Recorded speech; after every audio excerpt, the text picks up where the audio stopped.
Здравейте, днес ще ви покажа четвърта тренировка от тренировъчния ми сплит. Правиме лежанка, след това правиме асистиращи за гърдите, странично рамо и накрая трицепс, като лежанката е 4 по 5, средна лежанка, втора лежанка за седмицата равно.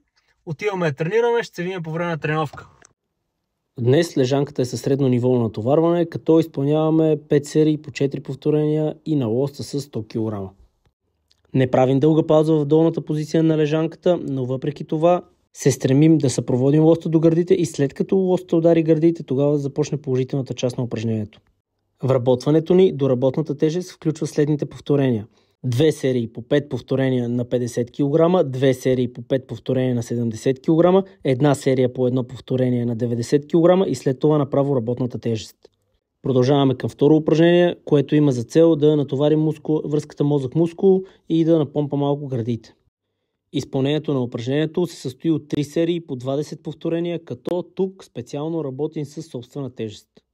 В третото упражнение натоварваме страничното рамо, като изпълнението на упражнението се състои от 4 серии по 25 повторения с 7,5 кг в ръка. В четвъртото упражнение ще натоварим трицепса, като тук отново ще заложим на супер сериите. В първата част от супер серията изпълняваме диамантени лицеви опори, 25 повторения, като тук работим с собствена тежест. Завършваме трицепса и цялата тренировка с скрипец, като килограмите на скрипеца са 25, а повторенията 20. Свършихме и тази тренировка, доста лесна, дори за друга седмица ще трябва да променим нещо, защото не ми хареса как се натовариха гърдите ми днес.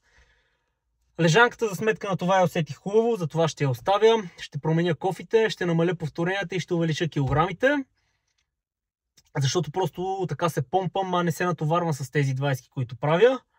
За тренировката е това. Друго, прави ми впечатление, че съм много дърмен в раменете и в таза и това ми пречи при началната позиция на тягата, пречи ми и при долната позиция на клека, не мога хубаво да сляза с лоста, да се позиционирам.